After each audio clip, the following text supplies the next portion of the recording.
Һәм алдағы хадисебез قال عليه الصلاة والسلام إذا أحب الله قوما ابتلاهم. Әгәр Аллаһ берәр халыкны яратса, сөйсә, аларны сынап караячак, сынаячак. Аллаһ берәр халыкны яратса, димәк, аларга җибәрә сынау. Сынау һәм бу сынау белән нишли Аллаһ? Аларның ил гөнаһларын кичерә. Яисә инде дәрәҗәләрен күтәрә җәннәттә. Шуңа күрә, әгәр берәр кешегә сынау килә икән, нәрсә ул сынау? Авырумы, берәр инде кайгымы, бәләме? Шулай ук сынау кайгы гына булырга мөмкинме? Юк. Сынау шулай ук булырга мөмкин байлык, рәхәтлек һәм башкасы, дәрәҗә. Әгәр берәр кешегә сынау килә икән, авырлык килә икән берәр инде, уйлама сине Аллаһ Тәгалә яратмый дип. Уйлама сине Аллаһ Тәгалә яратмый дип. Бәлки сине Аллаһ киресенчә ничедер? Бәлки сине Аллаһ киресенчә яратадыр. Бәлки Аллаһ синең шушы сынау белән гөнаһларыңны кичерергә телидер. Син бит белмисең. Бәлки син Аллаһ каршына кайтырсың, синең эшләгән гамәлләрең җитмәс, үлчәгә куйгачтыр. Һәм Аллаһ синең шушы сынаулар белән гамәлләреңне арттырыр, гөнаһларыңны кичерер. Аңладыгызмы? Шулай ук бәлки синең Аллаһ та дәрәҗәңне күтәрер җәннәттә шушы сынаулар белән. Һәм кайбер кешеләр әйтәләр, нәрсәләр? Ничә инде ул алай ди? Менә кара инде син аңа ди. Аллаһка гыйбадат кылмый. Аллаһны инкар итә. Гөнаһлар эшли, зулымлык кыла, кешеләрне рәнҗетә. Менә кара инде син аңа бөтен нәрсәсе бар. Байлыгы да бар, авырмый да, балалар да авыртмый. Кая барса да эшләре уңа. Шулай әйтәләрме? Әйтәләр. Һәм без нәрсә дибез бу кешегә? Ашыкма. Бәлки бу аңа килгән рәхәтлек, бу аңа килгән байлык Аллаһның нимәте түгелдер. Нәрсә? Аллаһның аңа карата нәрсәсе? Азабы. Каян чыгып әйтәбез бу сүзне? Чөнки Аллаһ Тәгалә Әл-Ан'ам сүрәсендә 165-нче аятта әйтте, нәрсә диде? Кайчан алар оныттылар без искә төшергән искәртмәләрне. Ягъни борылдылар, калдырдылар. Ягъни Аллаһ кушкан гыйбадәтләрне, Аллаһ тыйган әйберләрне кайчан алар оныттылар. Нәрсә диде Аллаһ Тәгалә? Без аларга шатлану, куану бирдек ди. Без аларга шатлану, куану бирдек ди. Һәм ишекләрне төрле яклардан ачтык ди. Кая барсалар да аларга нәрсә?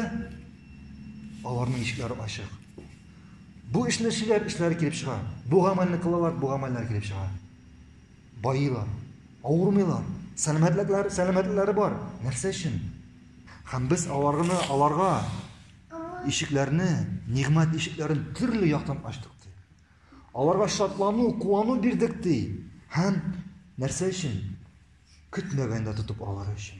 Һәм көтмәгәндә тотып алдык, без аларны үзебезнең газабыга һәм алар төшенкелеккә, өметсезлеккә бирделәр, шундыйлар. Йөрде ул, аның бөтмәсенә килеп чыга. Һәм Аллаһ Тәгалә нәрсә? Көтмәгәндә тотып алды. Көтмәгәндә тотып алды һәм үзенең газабына кайтарды. Аңладыгызмы? Шуңа күрә, әгәр дә берәр кешегә кайгы килә икән, ул кайгырга тиеш түгел. Шулай ук әгәр дә берәр кешегә ниғмәт һәм байлык килә икән, әйтергә ярамый, бу Аллаһның газабы дип. Бәлки бу Аллаһның ниғмәтедер. Шуңа күрә кеше ничек белә ала? Кеше карарга тиеш.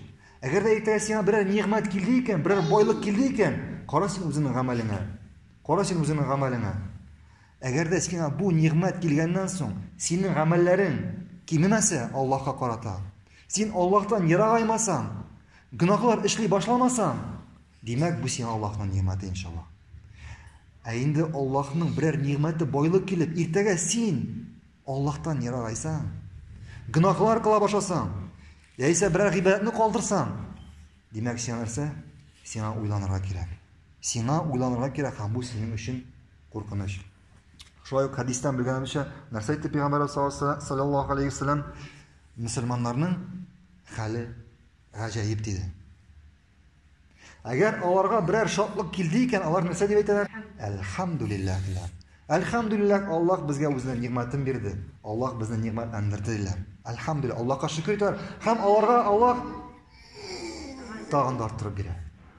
Һәм шулай бу мөселманнарга берәр газап, берәр сынау килде икән Аллаһка, нәрсә әйтәләр алар? Шулай ук әлхәмдүлилләх диләр. Шулай ук әлхәмдүлилләх диләр. Әлхәмдүлилләх, Аллаһ безне сынады. Аллаһ безне сынады һәм Аллаһ безнең нәрсә? Гөнаһларыбызны кичерде. Әлхәмдүлилләх диләр. Шуңа күрә, әгәр дә сиңа бераз сынау килде икән, нәрсә әйтергә кирәк? Әлхәмдүлилләх диләр кирәк. Һәм сиңа Аллаһ син дөрес сынауга, син сынауны дөрес каршы алсаң, әлхәмдүлилләх дисәң, Аллаһка сыйынсаң, Аллаһтан үзеңә ярдәм сорасаң, сиңа Аллаһ җиңеләйтәчәк бу сынауны үтәргә. Сиңа Аллаһ бу сынаудан, бу авырлыктан чыгу юлын күрсәтәчәк. Ә инде берәр байлык килде икән сиңа, шөкер ит. Шөкер ит һәм сиңа Аллаһ бу байлыкның бәрәкәтен бирер иншаллах. Бәрәкәтен бирер. Һәм син шөкер иткәннән соң нәрсә? Тагын да арттырып бирер. Тагын да арттырып бирер. Шуңа күрә хәдистә Нәби Пәйгамбәрбез саллаллаһу алейһи ва саллям, әгәр Аллаһ берәр халыкны яратса исә, аларны сынап караячак. Һәм сынау нәрсә дидек? Сынау шулай ук авырлык белән килергә мөмкин. Һәм нигъмәт белән килергә мөмкин. Байлык белән килергә мөмкин.